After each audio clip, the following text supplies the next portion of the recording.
સ્વાધ્યાય 8.2 મુખ્ય દાખલો બીજો. સાચો વિકલ્પ પસંદ કરો અને તેની યથાર્થતા ચકાસો. તેમાં પહેલો વિકલ્પ 2 tan 30 છેદમાં 1 + tan સ્ક્વેર 30 બરાબર ખાલી જગ્યા. 4 વિકલ્પ આપ્યા છે, તો આપણે એનું સોલ્યુશન મેળવીએ. તો પહેલાં રકમ આપેલ છે એ લખી લઈએ. 2 tan 30 છેદમાં 1 + tan સ્ક્વેર 30. હવે તેમાં કિંમત મૂકીએ. 2 ના 2 tan 30. tan 30 તો આપણને કોષ્ટક યાદ હોય એટલે કે 1/√3 છેદમાં 1 + tan સ્ક્વેર 30 તો 1/√3 આખાનો વર્ગ. ત્યારબાદ વર્ગ કરીએ ને 2 2 × 2 છેદમાં √3 છેદમાં 1 + 1 નો વર્ગ 1 વર્ગમૂળ 3 નો વર્ગ 3. અંશમાં રહેશે 2 ના છેદમાં વર્ગમૂળ 3 છેદમાં 1 ના છેદમાં કાંઈ નથી તો 1 લસા લઈએ તો કેટલો આવશે 3. તો અહીંયા અંશમાં કેટલા આવી જશે 3 + 1 છેદમાં 3. અંશનો છેદ છેદમાં જાય, છેદનો છેદ અંશમાં જાય. તો અંશમાં 2 હતા, હવે છેદ અંશમાં જાય એટલે 2 × 3 છેદમાં 3 ને 1 4. આ અંશનો છેદ છેદમાં એટલે √3. 2 દુ 4 એટલે આ 2 ઉડી ગયા. છેદમાં વધ્યા કેટલા 2. 3 અને વર્ગમૂળ 3 તો 3 એટલે વર્ગમૂળ 3 × વર્ગમૂળ 3 એટલે વર્ગમૂળ 3 અને 3 ઉડી જાય એટલે અહીંયા કેટલા વધશે ખાલી વર્ગમૂળ 3. તો જવાબ કેટલો આવશે √3/2. તો √3/2 કોની કિંમત છે આપણને ખ્યાલ છે કે નહીં, sin 60ની. આમાં ઓપ્શન કયો આવશે ઓપ્શન એ. ત્યારબાદ બીજો MCQ 1 + tan square 45/1 - tan square 45. તો આ MCQ ખૂબ જ સરળ છે. ગણતરી કરીએ. 1 ના 1 tan 45. tan 45ની કિંમત 1 એનો વર્ગ છેદમાં 1 + tan 45 એટલે 1 નો વર્ગ. 1 નો વર્ગ 1 માંથી 1 જાય તો 0 છેદમાં 1 ને 1 2. 0/2 એટલે 0.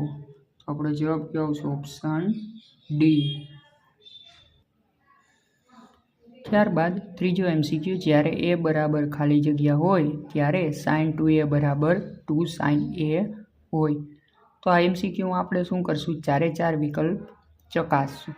એના બદલે 4 ડિગ્રી મૂકીશું. 0 ડિગ્રી 30 45 ને 60 જેમાં આપણને કિંમત સમાન મળશે તે આપણો જવાબ. તો સૌ પ્રથમ આપેલ છે એ લખીએ કે sin 2a = 2 sin a.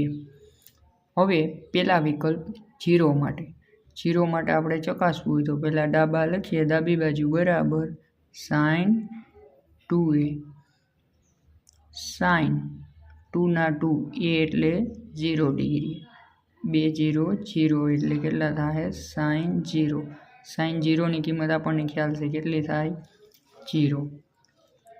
હવે જમણી બાજુ જોઈએ જબા.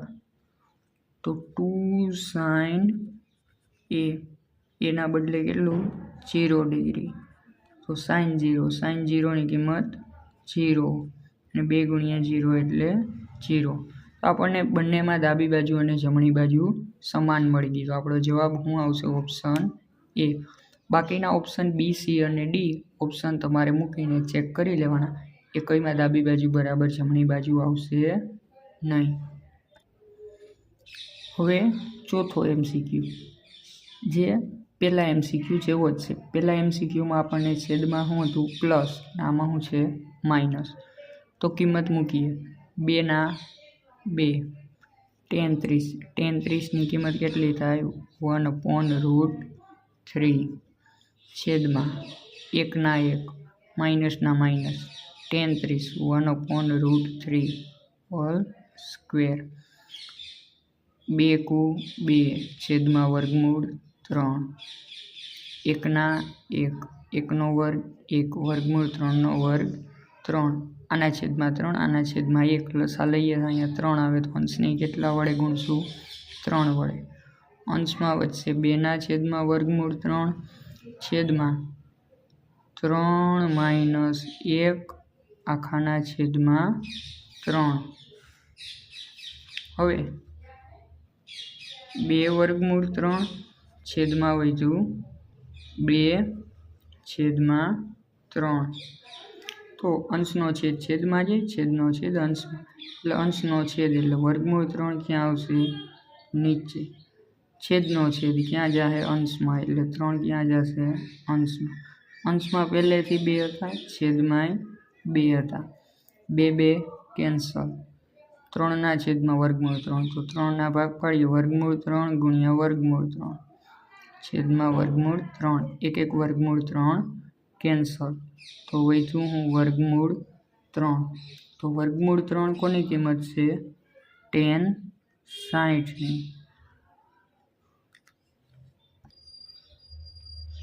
હવે દાખલા નંબર 3 જો tan a + b = √3 અને tan a - b = 1/√3 હોય 0 degree less than a + b less than or equal to 90 degree અને a ગ્રેટર ધેન b હોય તો a અને b શોધો તો હવે આપણે પેલા આપેલ છે એ લખીએ કે tan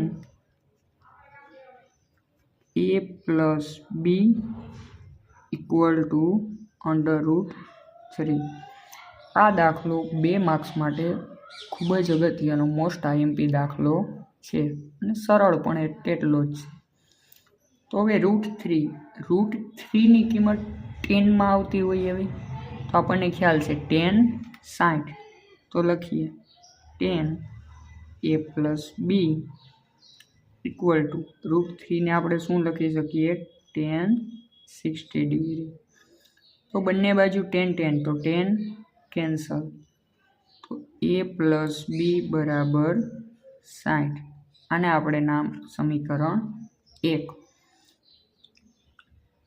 બીજું આપેલ પદ લખીએ tan a - b = 1/√3 તો 1/√3 કેની કિંમત થાય tan 30ની આ બાજુ હતા tan a - b તો બંને બાજુથી tan કેન્સલ તો a - b =